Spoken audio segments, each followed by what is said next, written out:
अयोग्य आढळलं का तुम्हाला? अभी it's not right for me to comment like that. पूरा खत्म होने दो, फिर रिपोर्ट जब सबमिट करेंगे आप पढ़ लेना, ठीक है? काफी क्लीनिंग हो रहा था, वो एफडी की कार्रवाई की आप आने वाले वो कैसे कह नहीं सकते ना, वो जनरली भी करते हो या वी कांट से। मागे बघा, मागे मागे लागेल लागेल। हे सचिन थांब थांब वाटते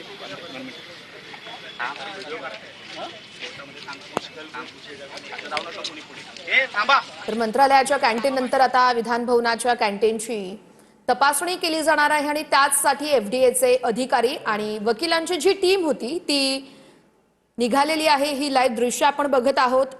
खरं तर एफडीएने दावा केला होता मंत्रालयातलं कॅन्टीन हे 98% स्वच्छ होतं। कोर्टाने मात्र या ठिकाणी हा संपूर्ण दावा अमान्य केला होता। त्यामुळे कोर्टाने पुन्हा एकदा 4 वकिलांच्या टीमसह एफडीएच्या अधिकाऱ्यांना तपासणी करण्यास सांगितलं मंत्रालयाची कॅन्टीनची। त्या अनुषंगाने ही तपासणी झालेली आहे आणि आता हे अधिकाऱ्यांचं पथक आहे ते आणि 4 वकील आहेत ते विधान भवनाच्या दिशेने रवाना झालेले आहेत। विधान भवनाच्या कॅन्टीनची देखील त्या ठिकाणी जाऊन तपासणी केली जाईल। स्वच्छता असेल, इतर काही बाबी असतील, नियम असतील, या संपूर्ण गोष्टींच्या अनुषंगाने इथे देखील तपासणी केली जाणार आहे। दुपारी 3 वाजता हायकोर्टाने अहवाल सादर करण्याचे निर्देश दिलेले आहेत आणि त्याच्याच आधी ही तपासणी सुरू आहे। आता अहवालामध्ये या पथकाने नेमकं काय नमूद केलेलं आहे ते 3 वाजताच एकूणच स्पष्ट होऊ शकतंय।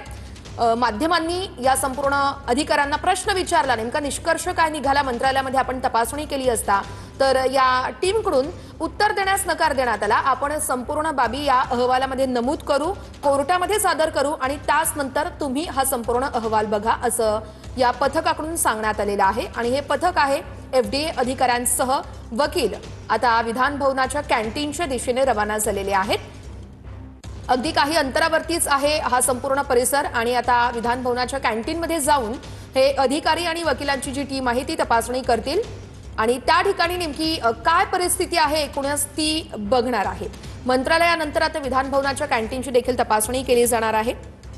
हायकोर्टाकडून खरं तर सरकारी आस्थापनांमधील कॅन्टीनची तपासणी करण्यास देखील सांगण्यात आलं होतं। खासगीच हॉटेल्स असतील किंवा मग ज्या टपरी आहेत त्या ठिकाणी एफडीएकडून कारवाई केली जाते, मात्र सरकारी आस्थापना आहेत त्या ठिकाणी देखील कारवाई करा असं हायकोर्टाकडून सांगण्यात आलं होतं। त्याच अनुषंगाने एफडीएचे अधिकारी हे मंत्रालयामध्ये कॅन्टीन ठिकाणी तपासणी करण्यासाठी पोहोचले होते। थेट जाऊया तर कृष्णा सुनारवटकर आमचे प्रतिनिधी आहेत आपल्यासोबत। कृष्णा, सध्याची एकूणच काय परिस्थिती आहे? विधान भवनाच्या कॅन्टीनची देखील आता तपासणी होणार आहे।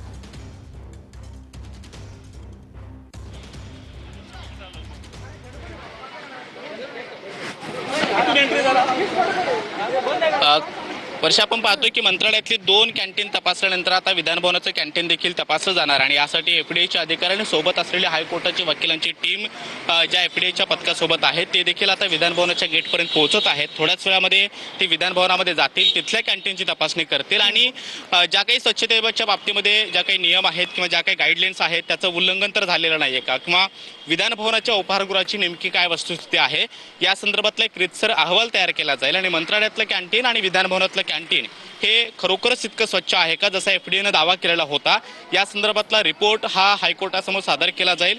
खरं तर सुरुवातीला जो काही रिपोर्ट एफडीएने दिलेला आहे त्यामध्ये असं म्हटलेलं आहे की 98% मंत्रालयातलं कॅन्टीन हे स्वच्छपणे पाहायला मिळालं आणि एकही कीटक आम्हाला त्यामध्ये आढळलेला नाहीये। मात्र आता एफडीएच्या अधिकाऱ्यांसोबत असलेली वकिलांची टीम यांनी जे काही तपासणी केलेली आहे त्यामध्ये कोणकोणते मुद्दे या नव्या रिपोर्टमध्ये असतात किंवा हायकोर्टासमोर ते सादर झाल्यानंतर हायकोर्ट काय भूमिका घेतं हे पाहणं महत्त्वाचं असणार आहे। कारण बऱ्याचशा खाजगी आस्थापना आहेत किंवा हॉटेल्स आहेत आणि अगदी 5 स्टार हॉटेल जरी असलं तरीही एकही कीटक न आढळणं हे पटण्यासारखं नाहीये असं हायकोर्टानं म्हटलेलं होतं आणि त्यानंतर पुन्हा एकदा फेर तपासणीचे आदेश हे हायकोर्टाकडून देण्यात आलेले होते। मात्र यावेळेला एफडीएच्या अधिकाऱ्यांसोबत 4 वकिलांची टीम जी आहे ती हायकोर्टानं या तपासणीसाठी पाठवलेली आहे आणि सध्या मंत्रालयातील दोन्ही कॅन्टीन तपासणी झाल्यानंतर हे वकिलांची टीम आणि एफडीएचे अधिकारी आता विधान भवनाच्या दिशेनं जात आहेत। थोड्याच वेळामध्ये ते विधान भवनामध्ये जातील आणि तिथल्या सुद्धा कॅन्टीनची पूर्णपणे तपासणी करतील। 2 जे काही कॅन्टीन मंत्रालयातील तपासलेले आहेत त्याच्यामध्ये सुद्धा काही इरेग्युलरिटी ज्या आहेत म्हणजे अनियमितता ज्या आहेत ती सुद्धा आढळली असल्याचं सांगण्यात येतंय। मात्र या सगळ्याचा उल्लेख हा सविस्तरपणे त्यांच्या रिपोर्टमध्ये टाकला जाईल म्हणजे रीतसर जो काही अहवाल कोर्टासमोर ठेवला जाणार आहे त्या अहवालामध्ये या सगळ्या बाबी नमूद केल्या जातील। कारण ज्या वकिलांची टीम मंत्रालयामध्ये तपासणीसाठी आता आलेली होती. त्यांनी सुरुवातीला जेव्हा किचनची पाहणी केली त्यानंतर चाकू नेमके कुठे आहेत, म्हणजे खाद्यपदार्थ कापण्यासाठी असतील किंवा जे काही जेवण बनवण्यासाठी भाज्या कापल्या जात आहेत किंवा इतर जे काही साहित्य कापलं जातं ते कापत असताना जे चाकू वापरले जातात ते चाकू वापरत असताना किती चाकू असे कॅन्टीनमध्ये आहेत असं देखील या वकिलांनी विचारलेलं होतं. आणि पूर्ण मंत्रालयामध्ये फक्त 5च जे काही चाकू आहेत ते आहेत असं देखील त्यांच्या रिपोर्टमध्ये आता नमूद केलं जाणार आहे. म्हणजे जे काही व्हेज नॉनव्हेज हे दोन्ही खाद्यपदार्थ बनवले जातात त्याच्यासाठी निश्चितच कृष्णा, या तपासणीवरती आपण लक्ष ठेवून प्रत्येक अपडेट सातत्यानं आपल्याकडून घेत राहू. तर तास धन्यवाद.